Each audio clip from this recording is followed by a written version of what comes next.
Bismillahirrahmanirrahim. Assalamualaikum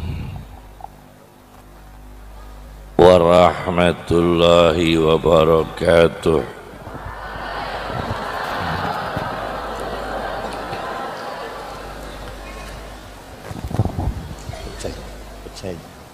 Pecah malah. Bismillahirrahmanirrahim. Ar-Rahman 'allamal Qur'an 'allamal insana ma lam ya'lam. Nusalli wa nusallimu ala sayyidina Muhammadin asyrafil anam wa ala alihi wa ashabihil kiram, amma ba'd. Para kiai, para asatid yang saya muliakan, segenap tamu undangan yang dirahmatkan Allah Subhanahu wa taala. Alhamdulillah kami hadir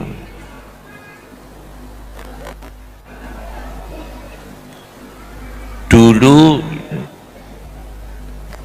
Orang mencari ilmu itu pada zaman Nabi Muhammad SAW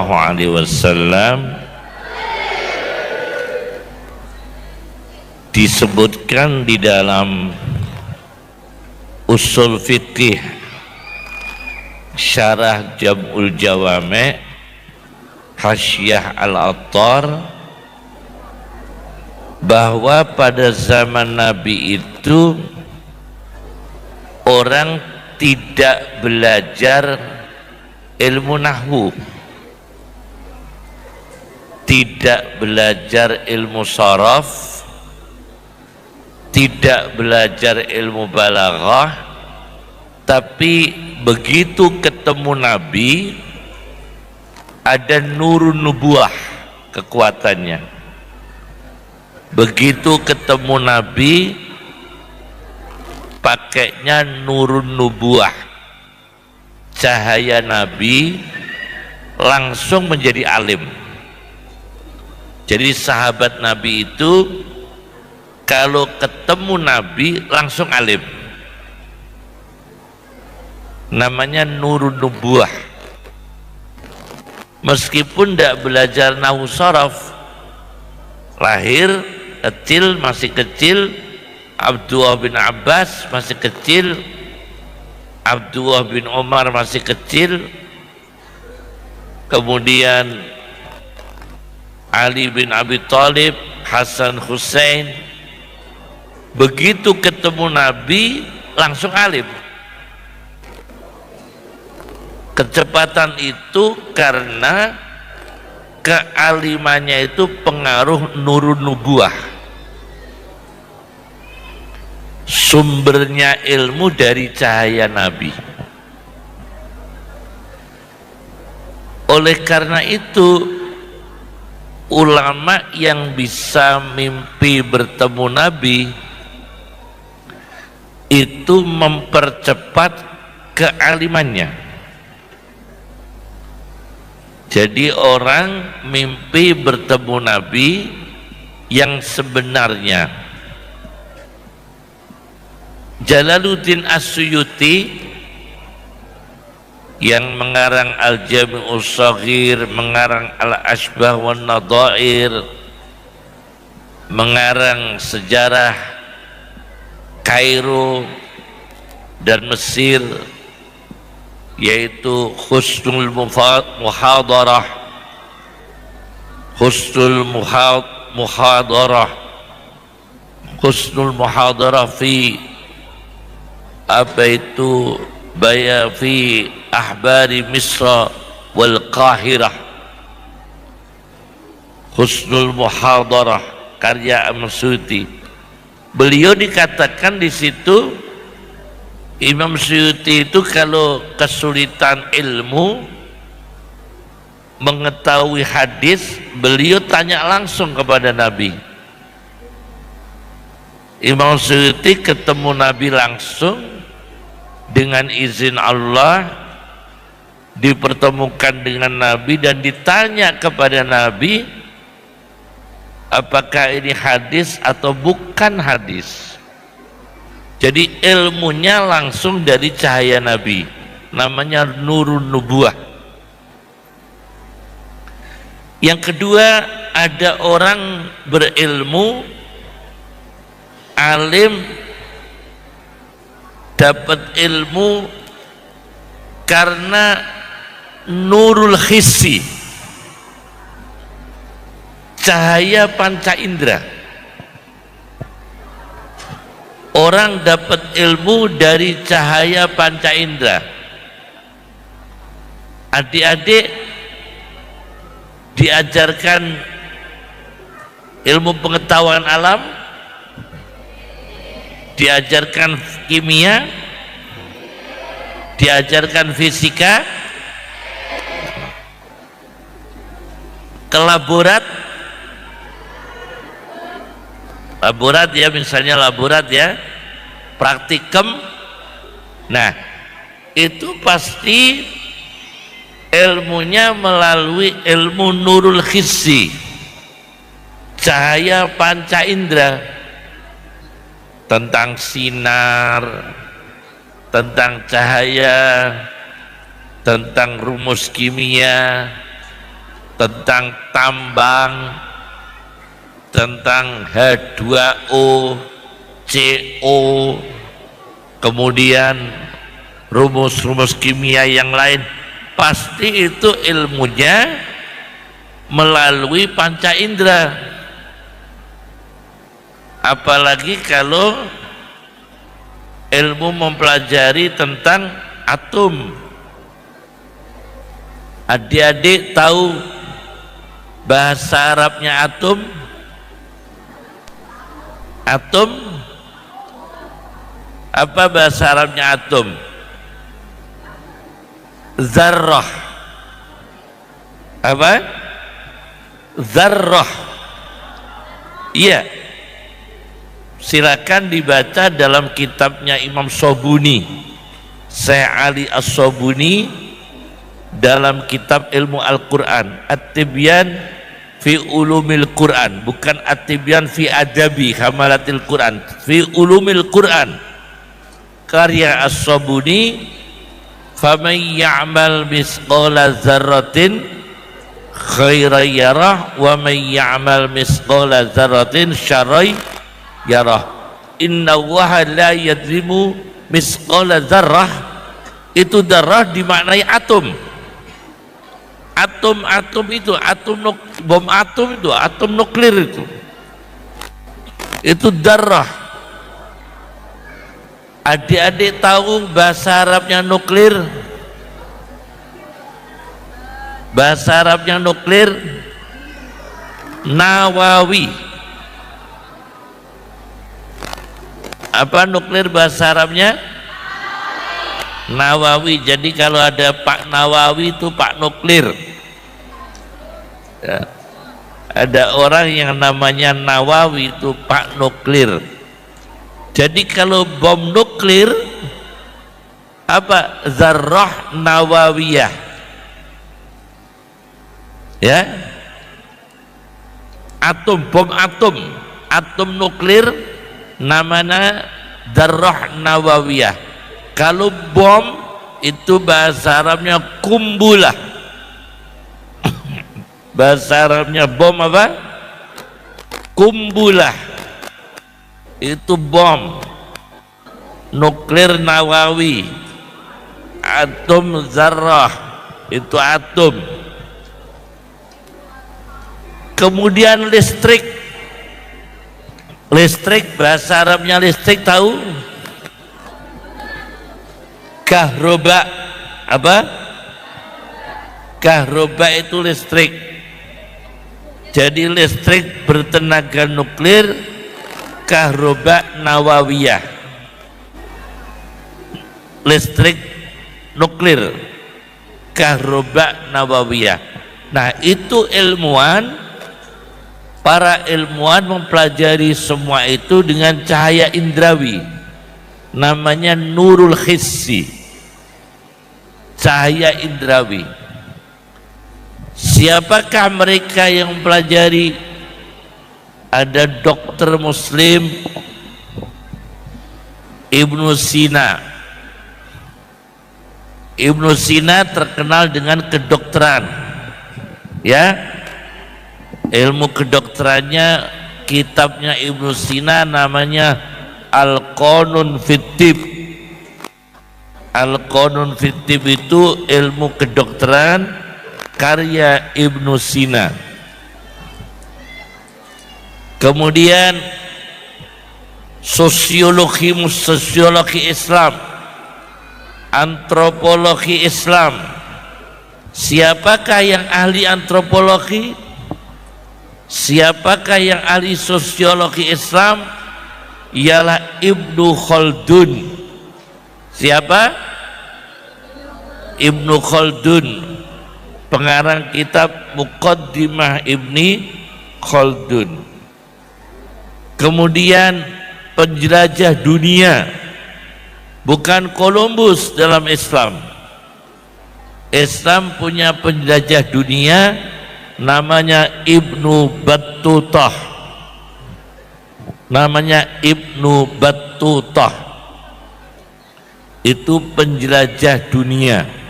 Nah, semua itu namanya nurul hissi, cahaya panca indera. Telinganya riset ilmu, kemudian penciumannya riset ilmu, tangannya riset ilmu, matanya riset ilmu. Namanya cahaya panca indera. Yang ketiga, sumberan ilmu adalah nurul akli, cahaya akal. Apa? Cahaya akal. Supaya cerdas,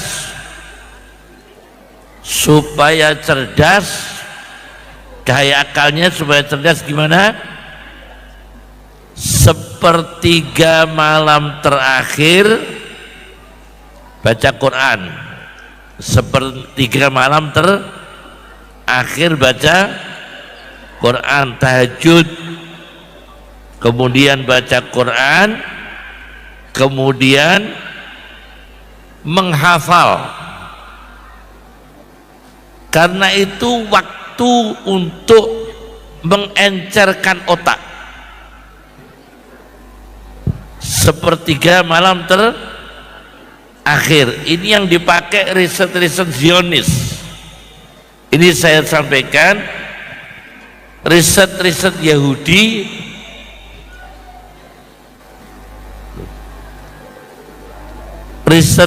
Yahudi itu sepertiga malam terakhir itu orang Yahudi riset elektronik, riset apa itu fisika, riset macam-macam ilmu pengetahuan diriset itu sepertiga malam terakhir. Maka umat Islam bukan meniru Yahudi, tapi meniru Rasulullah SAW, yaitu untuk mengasah otak. Kebiasakan sebelum subuh bangun, ya, sebelum subuh apa? Bangun, kemudian tahajud, setelah tahajud belajar, kemudian menunggu subuh, persis subuh usahakan di luar menghirup udara, dan baca Al-Quran, karena Al-Quran di waktu subuh itu mendatangkan kepintaran. Wa Qur'anal fajri inna Qur'anal fajri kana masyhuda. Sesungguhnya membaca Al-Quran di waktu subuh dihadiri malaikat. Maka kalau adik-adik, ibu-ibu baca Quran di waktu subuh itu mendatangkan ilmu, mendatangkan kecerdasan, mendatangkan otaknya itu bagus. Membaca Quran di waktu subuh. Wa Qur'anal fajri inna Qur'anal fajri kana masyhuda. Kemudian bernafas menghirup udara subuh. Was-subhi idza tanafas, was-subhi idza tanafas, demi subuh ketika bernafas. Maka kita pas subuh keluar, kita hirup udara subuh, habis sholat kita baca Quran, itu meningkatkan kecerdasan. Meningkatkan apa? Kecerdasan, kepinteran, hafalannya kuat, ya. Baca Quran di waktu subuh namanya nurul akli, cahaya akal. Jadi ada nurun nubuah, nurul hissi, nurul akli. Yang terakhir adalah nuruddin, cahaya agama. Nah, ini yang nuruddin adalah cahaya agama. Cahaya agama ini dari Al-Quran, dari hadis, dari fikih, dari tauhid, itu cahaya agama. Subhanallah, nuruddin inilah yang saya sampaikan sebagai pengantar ceramah saya. Saya belum pidato, baru pembukaan, ya, belum pidato, ya, baru pembukaan saya ini, ya, pidatonya belum. Saya ini belum pidato, baru pembukaan untuk mengantarkan ke ilmu, ya. Begini saya sampaikan,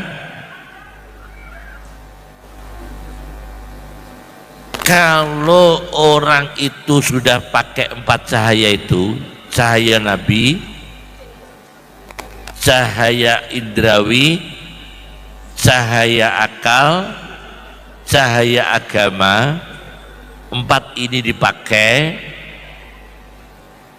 kemudian kita ingat dalam Al-Quran kata Ridwan, kata apa? Ridwan. Apa adik-adik? Ridwan itu dalam Al-Quran sebanyak 13 kali. Ridwan itu 13 kali dalam Al-Quran. Kata Ridwan artinya ridho. Ridwan itu 13 kali. Ridwan maknanya ridho. Ridwan dalam Al-Quran itu ada 13 kali. Nah, begini, orang menjadi ulama, orang menjadi orang yang berilmu, menjadi alim, ya, apabila mempelajari ayat-ayat Ridwan ini. Satu, Ridwan yang dalam Al-Quran berapa kali?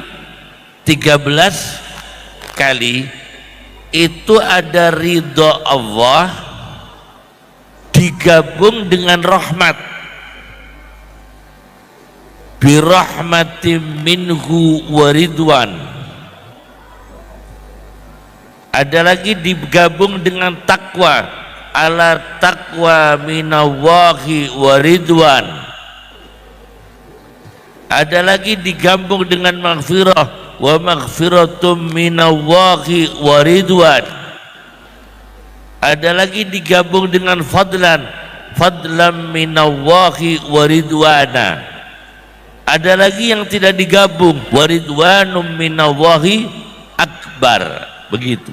Nah, nanti ini dipelajari kata ridwan yang sebanyak 13 kali.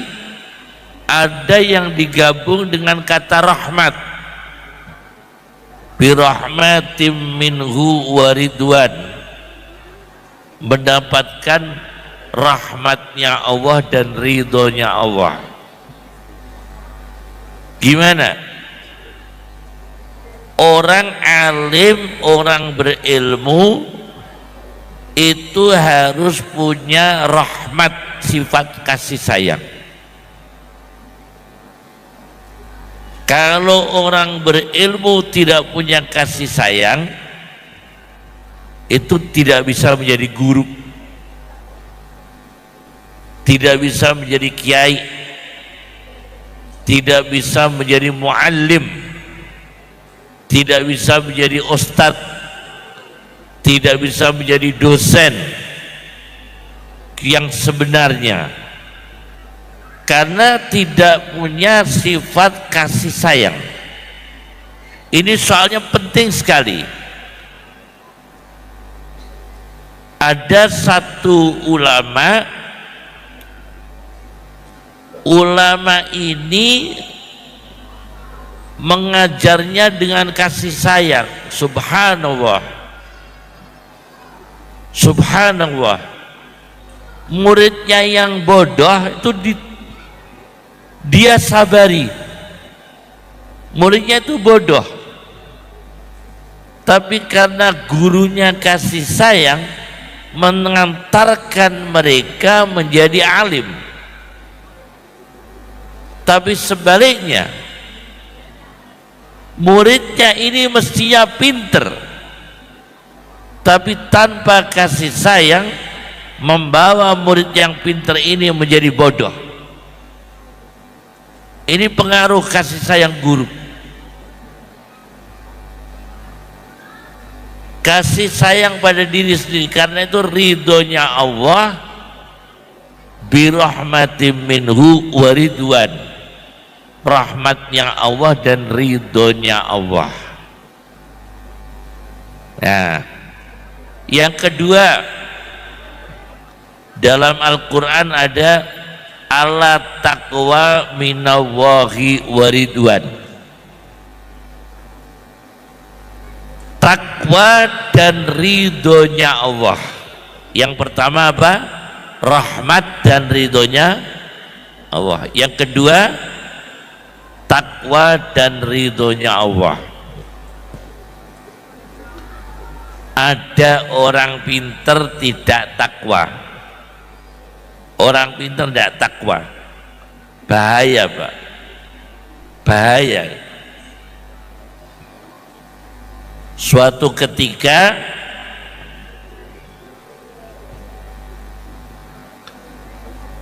orang yang namanya Qarun, siapa? Qarun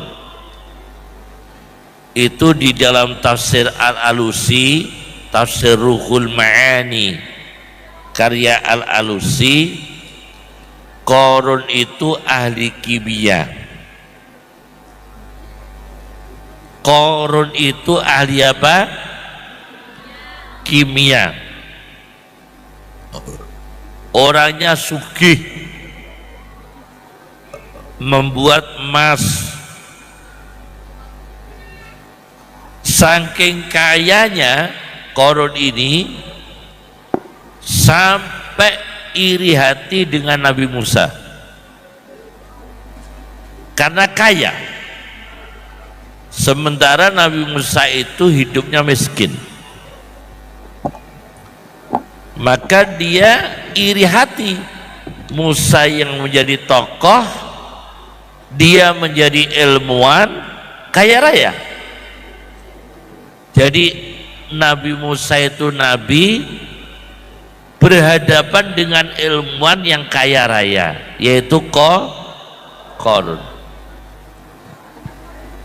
Tetapi ketika Qarun itu disebut dalam Al-Quran, itu Qarun itu sukanya pamer.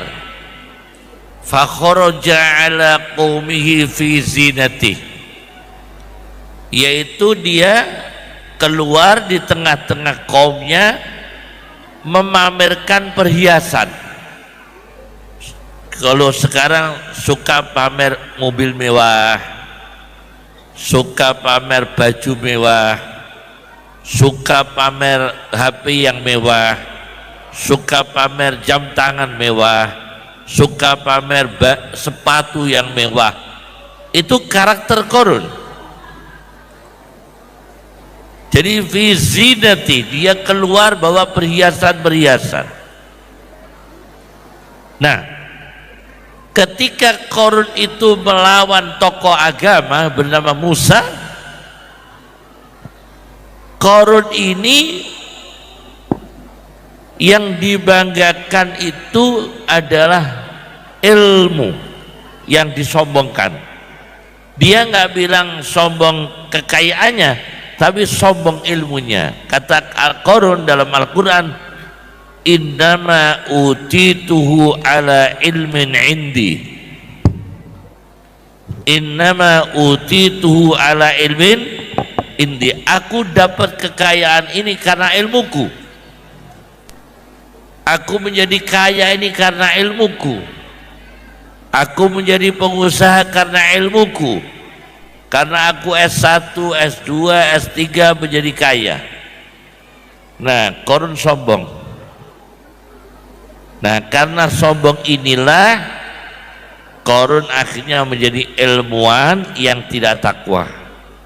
Oleh karena itu adik-adik, mondok pesantren itu untuk mencetak orang berilmu yang takwa. Bukan hanya berilmu. Tanda takwanya tidak sombong, tanda takwanya tidak pamer kemewahan, tanda takwanya tidak menyombongkan kekayaan, tidak menyombongkan kemewahan, tidak menyombongkan mobilnya, tidak menyombongkan perusahaannya, tidak menyombongkan usahanya. Itu orang berilmu, orang yang takwa, orang yang alim. Namanya apa? Ala taqwa minallahi wa ridwan. Ridhonya Allah dengan takwa. Yang ketiga, wa maghfiratum minallahi wa ridwan. Wa maghfiratun minallahi wa ridwan, yaitu dapat ampunan Allah dan ridhonya Allah. Artinya apa? Ilmuwan, ulama harus menjauhkan diri dari dosa, harus banyak bertobat, harus menjauhi maksiat, harus menjauhi dosa, harus menjauhi kemungkaran, menjauhi pergaulan bebas, menjauhi narkoba, menjauhi minuman keras, menjauhi prostitusi, menjauhi perjudian, menjauhi pergaulan bebas. Karena apa? Ilmuwan itu wa maghfiratum minallahi wa ridwan. Jadi ulama yang dapat ampunan Allah, jadi ridho Allah dan ampunan. Itu yang ketiga. Yang pertama rahmat Allah, yang kedua takwa pada Allah, yang ketiga ampunan dari Allah. Yang ketiga. Yang keempat fadlam minallahi wa ridwana. Ini tingkatan ilmuwan-ilmuwan ya. Jadi ada ilmuwan yang dosanya banyak, dia profesor gak sholat, profesor tapi gak sholat, ya dosa terus. Dia profesor tapi narkoba, dia profesor tapi morfin, dia profesor gak pernah puasa, gak pernah sholat, berjudi. Ya gimana? Profesor, ilmuwan, dia dokter, tidak pernah bakti orang tua, tidak pernah zakat, tidak pernah puasa, jauh dari ampunan Allah. Jangan sampai kita menjadi orang berilmu, menjadi alim, tapi kita jauh dari ampunan Allah. Yang keempat, fadlam minallahi wa ridwana, anugerah dari Allah dan ridho. Apa anugerah dari Allah? Yaitu ilmunya bertambah. Ilmunya apa? Bertambah. Tambah terus ilmunya. Karena apa? Adik-adik saya kasih tahu ya, perguruan tinggi Indonesia yang top itu kan UI, ITB, UGM, Airlangga, ya. Baru mungkin ada Undip, ada Brawijaya, ada UNS, ada Unwahas, Unhas, Hasanuddin, ada Bali dan sebagainya. Tapi pionirnya itu kan UI, ITB, UGM, UNER, Brawijaya, Undip, UNES, UNS dan sebagainya. Umum ya, pengetahuan, maksudnya perguruan tinggi umum ya. Tetapi mohon maaf ini ya, kalau di dunia seperti UI kemungkinan masih ranking 200 atau 300. Loh, coba ini masih ranking berapa? 200 atau 400 kabarnya itu. Jauh. Saya ibu-ibu ya, saya pernah sakit pas saya ceramah di Sidoarjo mengisi guru-guru Ma'arif NU se-Sidoarjo. Saya ngisi ceramah guru-guru lembaga Ma'arif NU se-Sidoarjo tahun berapa saya lupa. Saya pas sakit, diundangkan dokter di hotel saya, diundangkan dokter. Oh, dokternya sudah sepuh, laki-laki sepuh. Tak tanya, jenengan dulu ke sekolah mana Pak? Profesor. Dia profesor. Saya dulu terakhir belajar tentang kencing. Apa? Kencing. Istilah ilmu kedokterannya urologi. Penyakit-penyakit yang terkait kencing, urologi. Belajar di mana Pak? Di Jerman. Tahun berapa? 70-an. 70-an berarti berapa tahun tuh? 70-an. Berapa? 51 ya. 50 lebih lah ya. 50 lebih itu dokternya cerita ke saya belajar ke Jerman tahun 70-an, belajar ilmu kencing selama 7 tahun. sampai di Indonesia ketika saya sakit dia tahun berapa ya, sebelum COVID berarti kan baru berapa tahun, sekitar 5-6 tahun ya, sekitar 6 tahun yang lalu dia cerita gini, Pak Yai, ilmu saya yang dari Jerman tahun 70 itu alatnya di Indonesia sampai hari ini baru 30%. Coba ngeri ndak ini ilmu? Ini ilmu yang saya pelajari di Jerman tahun 70. Itu di Indonesia tahun sekarang baru bisa dipraktekkan sekitar 30%, belum sampai 50%. Tapi Jerman sudah tahun 70. Kita sekarang ini baru 30%-nya. Apalagi Jerman sekarang. Paham maksud saya? Apalagi ilmu kedokteran Jerman yang sekarang. Jauh enggak? Jauh sekali. Tahu ya? Astronot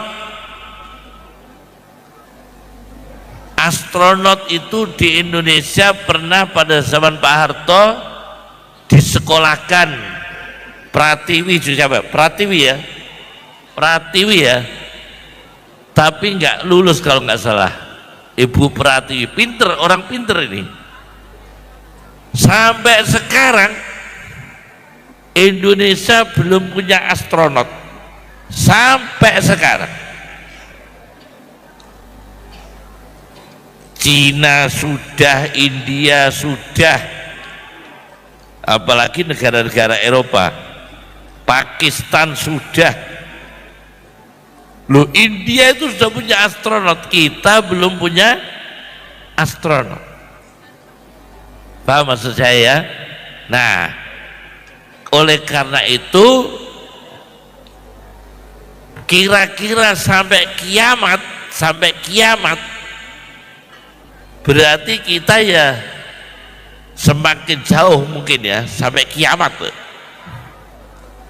Oleh karena itu pengetahuan umum kita nggak ngejar, tapi jangan sampai meninggalkan ilmu agama,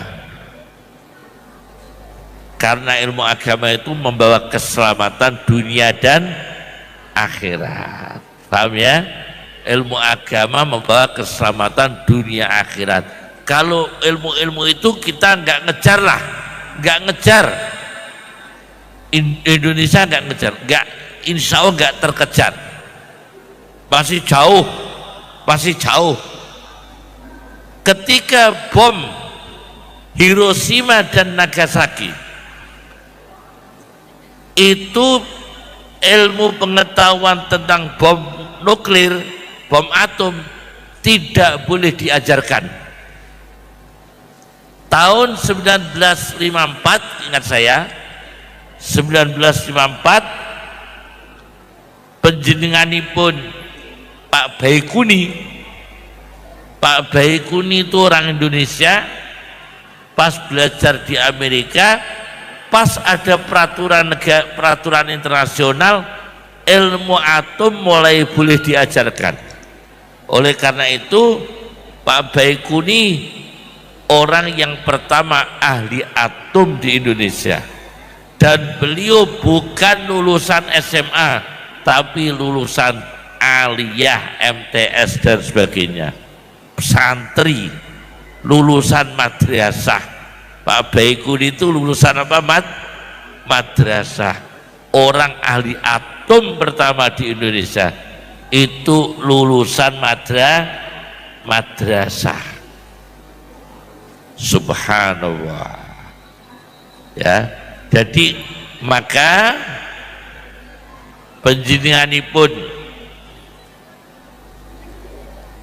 penjenenganipun para ilmuwan Ibnu Sina itu ahli kedokteran. Tapi kalau mengalami sulit-sulit, beliau langsung lari baca Quran untuk mendapatkan ilham dari Allah. Ibnu Sina itu kalau riset kedokteran sulit, cepet-cepet baca Quran supaya ada petunjuk dari Allah. Ibnu Sina, saya punya kedokterannya namanya Al-Qanun fit Tib, karya Ibnu Sina. Ada kedokteran lagi dari Ar-Razi namanya Al-Khawi fit Tib. Ada lagi kitab kedokteran Tibbul Uyun, kedokteran mata dan sebagainya. Belum ilmu handasah, ilmu geometri. Siap ilmu apa? Geometri, ilmu handasah. Subhanallah. Gimana?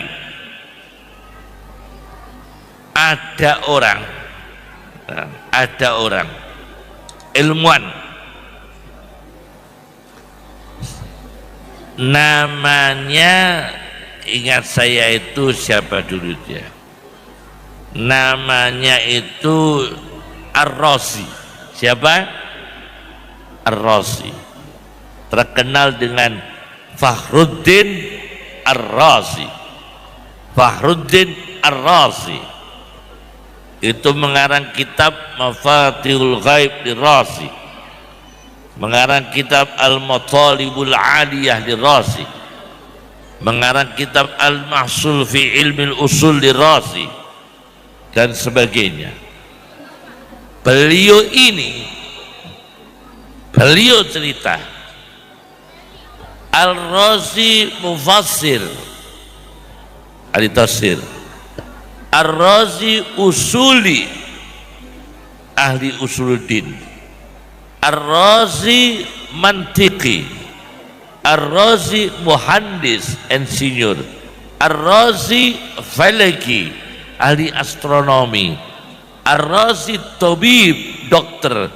Tapi beliau ketika wafat, mohon maaf, beliau ketika kapundhut, orang ngipi ketemu beliau, ditanya, Imam Razi, panjenengan ulama besar, sudah meninggal dunia, apa yang barokah di sisi Allah bagimu? Apa yang manfaat di sisi Allah bagimu? Kata Ar-Razi, yang bermanfaat untuk saya adalah sholat sunnah, bertasbih, baca Quran, berzikir.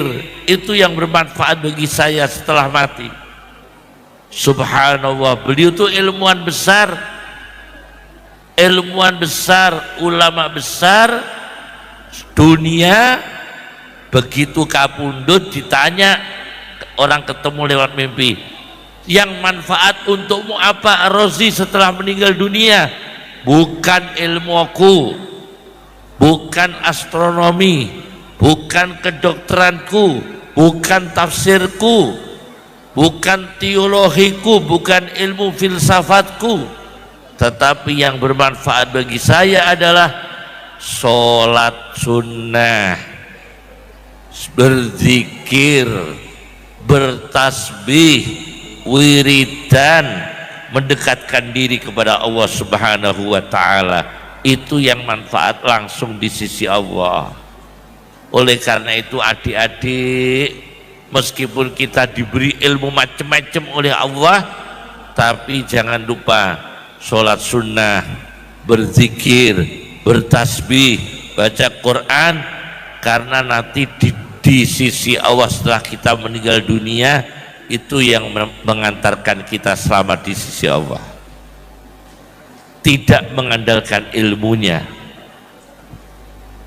Paham ya? Nah ini, itulah yang disebut fadlam minallahi wa ridwana, ridha Allah dan anugerah.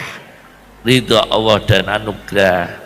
Yang terakhir, waridwanum minallahi akbar, ridhonya Allah lebih besar. Ridhonya Allah lebih besar. Ini sumber-sumber ilmu ya. Sumber ilmu yang paling terakhir tadi adalah Nuruddin, cahaya agama, yakni dari Al-Quran dan As-Sunnah yang tidak mungkin habis. Kalau riset habis, ilmuwan habis.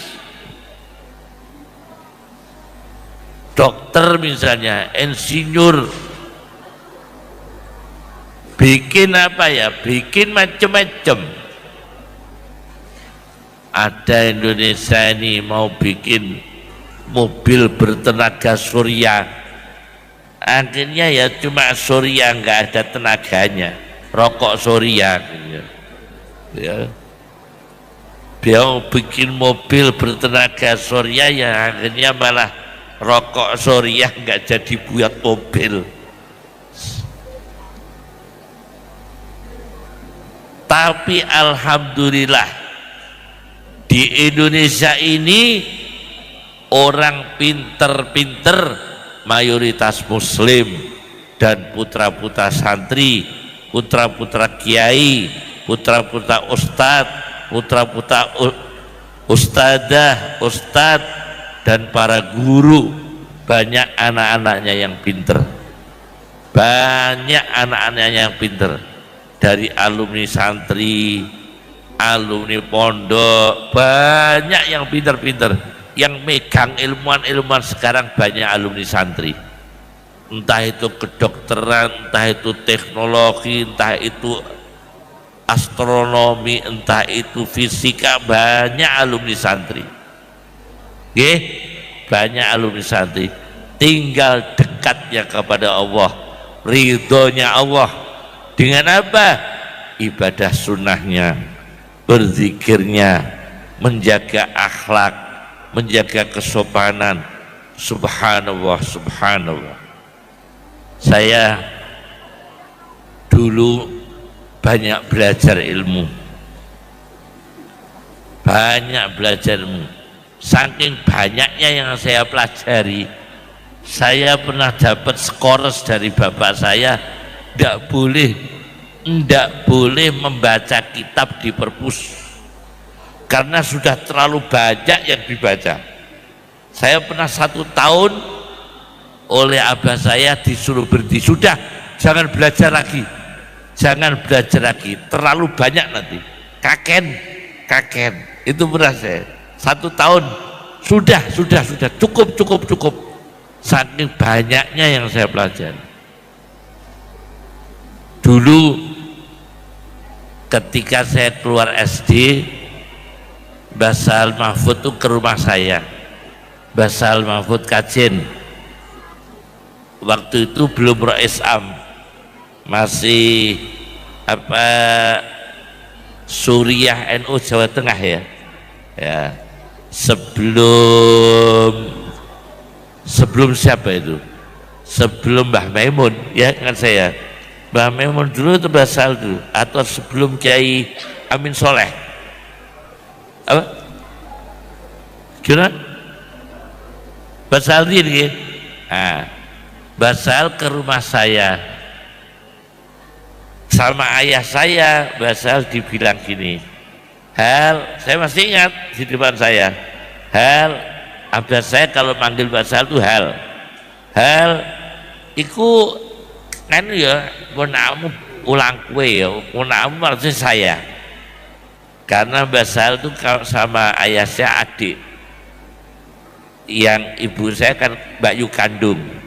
Tapi umpama bapak saya nggak dapat ibu saya, ya tetap kakak, kakak sepupu. Hal itu koyum ulang gue. Mbah Sahal bilang gimana? Gak usah, gak ngentekno ilmumu Kang. Bilang gitu. Saya masih ingat.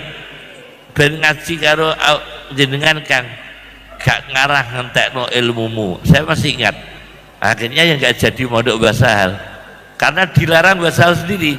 Gak usah ngaji aku, gak usah Betul, ke ayah saya belajar macam-macam, ternyata yang paling nikmat untuk di hadapan Allah Subhanahu wa taala adalah manajemen hati yang ikhlas, hati yang khusyuk, hati yang qanaah menerima apa adanya, hati yang tumakninah, hati yang bersyukur, hati yang bersabar. Itulah merasakan nikmatnya hidup, bukan ilmuwan yang macam-macam, bukan ilmiah yang macam-macam. Nikmatnya hidup itu adalah sabar, syukur, menerima apa adanya, berdoa kepada Allah, bermunajat kepada Allah, tadarruk kepada Allah. Nikmat hidup itu. Ilmu baru lain lagi, tapi jangan tinggalkan yang tadi itu. Itu karena mencapai waridwanum minallahi akbar, ya, waridwanum minallahi akbar, ridhonya Allah lebih besar. Panjenenganipun Sayyid Muhammad bin Alawi Al-Maliki punya murid namanya Nabil Ghomri. Sayyid Muhammad bin Alawi bin Abbas Al-Maliki Mekah punya murid namanya Nabil Ghomri. Loh, Nabil Ghomri ini itu saya pernah ketemu beliau. Beliau ini kontraktor ahli fisika, tapi mengajar hadis, mengajar qiraah sab'ah, tapi jurusannya fisika dan kontraktor bangunan. Aneh kan ya? Namanya Nabil Ghomri. Saya pernah ke rumahnya sekali. Beliau subhanallah ngarang kitab Syarah Sunan Darimi, kalau tidak salah 7 jilid. Pengarang kitab, ahli Quran, qiraah sab'ah, tapi beliau keahliannya fisika. Orangnya baca Quran terus Quran terus, tapi ahli fisika. Loh, begitu ya adik-adik ya, begini ya. Jadi pinter tapi mau Quran terus, tahajud terus, sholat sunnah terus, duha terus, silaturahmi, bekti kepada orang tua. Itu penting sekali karena membawa berkahnya hidup. Mendoakan orang tua yang baik, ya, berbakti kepada orang tua, silaturahmi dengan saudara, family, itu barokahnya hidup. Jangan ditinggalkan. Nabil Al-Ghomri ngarang kitab sebanyak itu. Beliau adalah ahli fisika. Loh, aneh. Dunnun Al-Misri, dalam sejarah Islam ada orang sufi namanya Dunnun Al-Misri. Itu dulu dia ahli kimia. Ada ahli hadis namanya Ibnu Hibban. Ibnu Hibban yang punya kitab Sahih Ibnu Hibban, itu dia juga dokter, kalau nggak salah ahli kimia juga, ahli kimia, tapi beliau ahli hadis, namanya Ibnu Hibban. Terkenal kan hadis riwayat Ibnu Hibban. Itu sebetulnya ilmuwan dia, ulama dan ilmuwan. Subhanallah. Jadi kalau saya contoh-contohkan banyak sekali.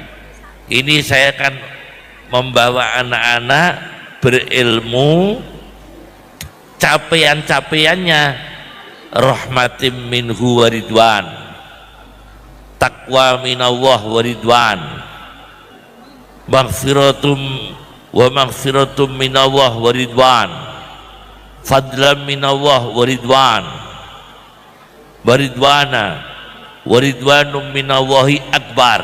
Ya, itu capaian-capaian orang berilmu menurut tinjuan Al-Quran. Ya. Orang berilmu, ilmuwan menurut tinjuan Al-Quran. Ini paparan saya, semoga bermanfaat, semoga barokah.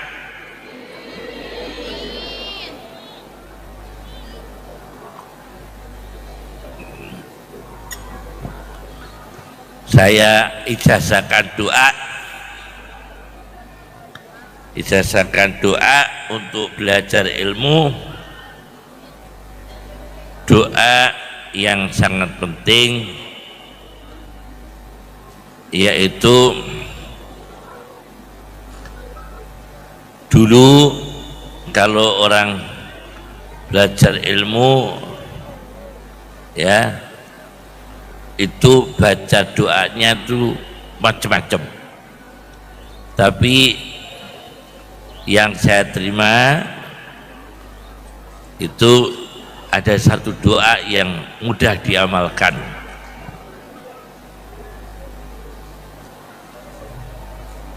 Al-ulum qad jumi'at wal kutub qad tubi'at. Al-ulum ini kata Syekh Mahfud Termas. Syekh Mahfud Termas bilang begini, dawuh al-ulum qad jumi'at, ilmu telah dikumpulkan, wal kutub qad tubi'at, buku telah dicetak, kitab telah dicetak.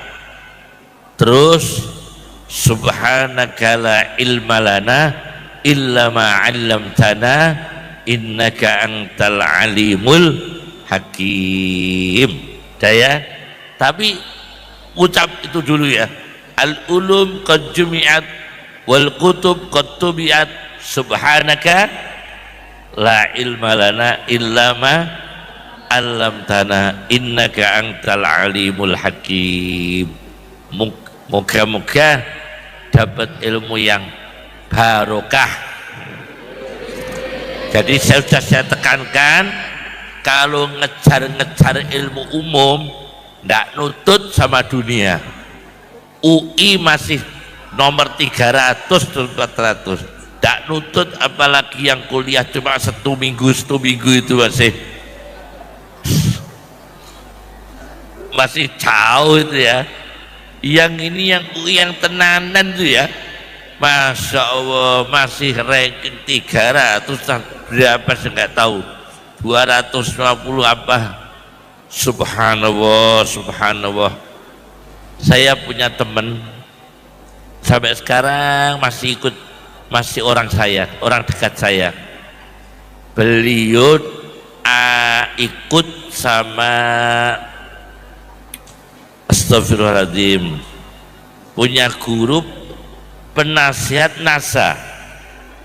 Jadi ada penasihat NASA, Badan Antariksawan Amerika Serikat, itu punya penasihat dari Bangladesh. Nah, orangnya dia itu orang saya.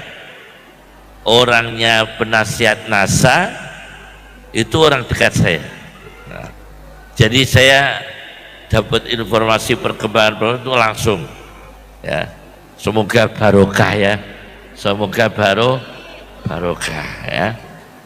Pokoknya adik-adik yang pinter barokah, doakan orang tua semoga diberi kesehatan, dimudahkan rezekinya, dimudahkan barokahnya, diberi kesehatan. Adik-adik bekti sama orang tua, bekti sama guru, itulah nikmatnya hidup orang berilmu.